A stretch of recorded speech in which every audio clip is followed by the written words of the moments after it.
Hi, this is Joe again with another review. For the sake of this video, we're going to continue discussing the James Bond movie series. And in this particular video, we'll be discussing the 1997 Bond film, Tomorrow Never Dies, starring Pierce Brosnan, and once again as James Bond in his second go-around as Bond. Also stars Terry Hatcher, who was the major hottie woman at that time. Also Michelle Yeoh and Jonathan Pryce as the villain Carver in this film. In this particular film, of course, this film also could relate to a little bit, which I get into in a minute.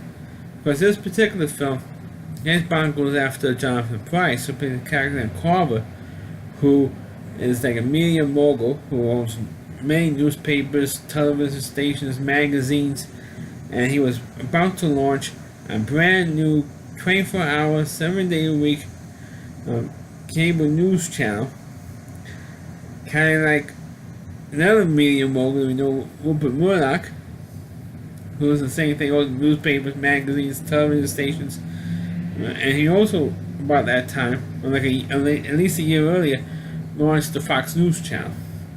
So even though they did not, the producers of the Bond series, Broccoli and Salzman, Salzman has passed away already, and Cubby Broccoli just recently passed away by the time this movie came out. Based Jonathan Pryce character on Rupert Murdoch. And even though they denied it, they completely deny it. But this character is loosely based on Rupert Murdoch. I mean, it is. I mean, it's media mogul, so many newspapers and magazines and stuff. And what Carver was doing, and the reason why I could relate to it, because my father worked for the New York Post for 35 years. So, and the majority of that time, Rupert Murdoch owned the Post at that time. At least the majority of it, at least through the 70s and the early mid-80s, so he was forced to sell the Post. And then in 1993, he bought the Post back and has been owning it ever since, which is a different story for a different day. But the Jonathan Pryce character, he wanted to launch his new cable news channel by providing fake information that could possibly start a war between Great Britain and China.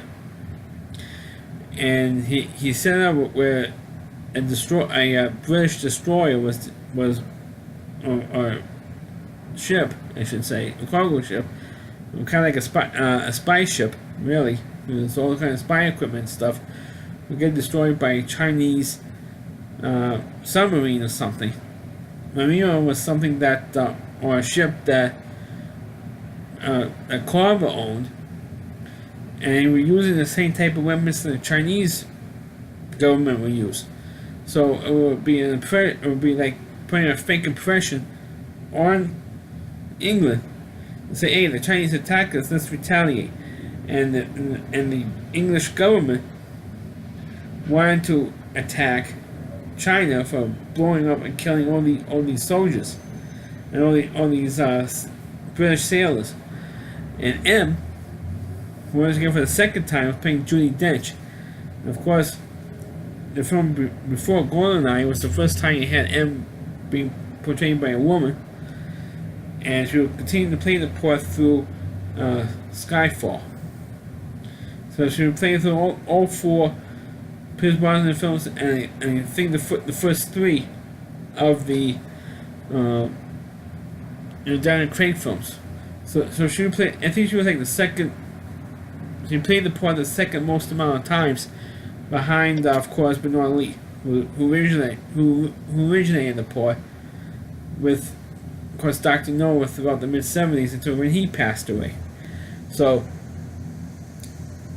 anyway, you had Judi Dench trying to convince, or M, trying to convince the Prime Minister not to attack him until we fully investigate this thing. And so the Prime Minister said, "Okay, you have 24 hours to investigate, and then we're going to go in and blow the hell out of China."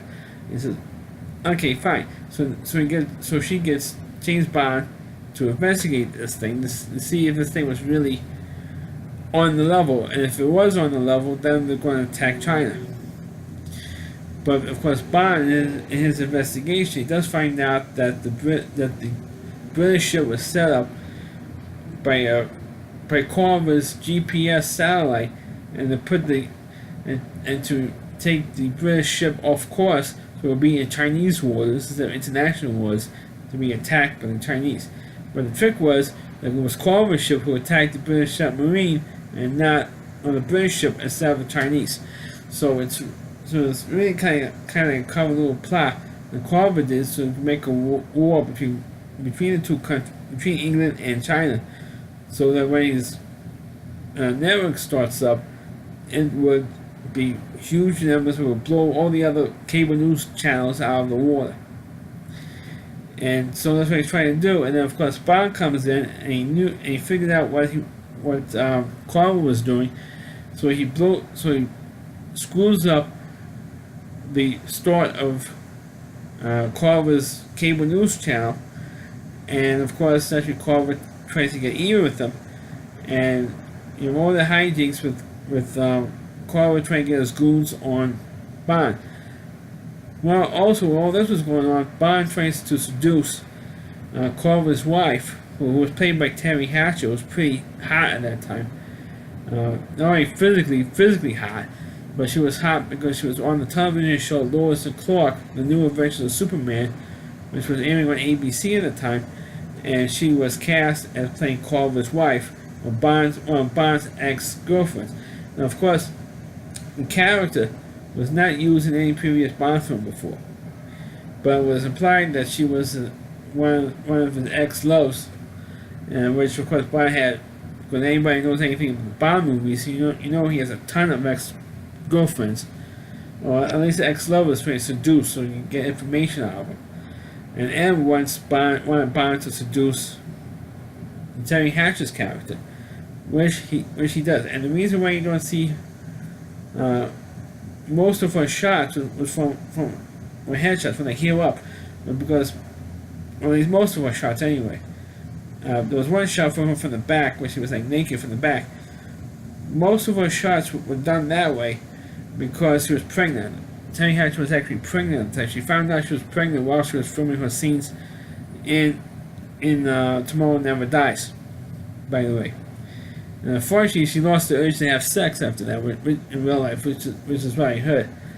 Anyway, for her to have this scene with Bond, and of course, and she's there for about 5 minutes, and then she gets killed off by Jonathan Pryce, by Carver's goons, because she had the nerve to betray him to Bond. So she gets killed, and then Carver decides to blame Bond for killing her, and trying to frame him for killing her, I should say. And he eventually escapes with the help of Michelle Yeoh, who plays a Chinese agent, was trying to do the same thing, trying to prove that the whole attack against the British ship was faked by Carver, or the British ship was set up by Carver's guys to set this war, or set a potential war between England and China. So she's trying to do the same. So Michelle Yeoh's character was trying to do the same thing, to investigate or got assigned the same job as James Bond did, but from the Chinese side, to investigate this thing to see if it really was from them, or if England tries to set them up, or third party trying to set up both countries. That's what Michelle Yeoh was trying to do. The same thing that Bond was trying to do in this movie. So Bond says, "Hey, why don't we team up and work together? Since we're trying to focus on the same thing, since we both charged to investigate this thing, let's work together and we can equally report to our own respective governments." And Michelle Yeoh, at first she said no, but then when Bond saves her ass, in the scene, she said, "Okay, since you saved my ass, I'm going to help. Let's work together." And that's what they did for the rest of the movie. And of course, I think that Michelle Yeoh was very, very good in this movie. I think she did better in this movie than Halle Berry did in Die Another Day. I think it would have been better if Michelle Yeoh had her own franchise series instead of Halle Berry, because I think she was better in the part than gave a better performance than Halle Berry did. Even though I like Halle Berry, but anyway, of course they were all successful in the end, and Bond does kill Carver. Big spoiler. like Bond does just about every movie. He kills the villain the villain dies most of the time at the end of the film. And I thought that Tomorrow Never Dies was the best movie among the Pierce Brosnan films. I think GoldenEye was like my second favorite one.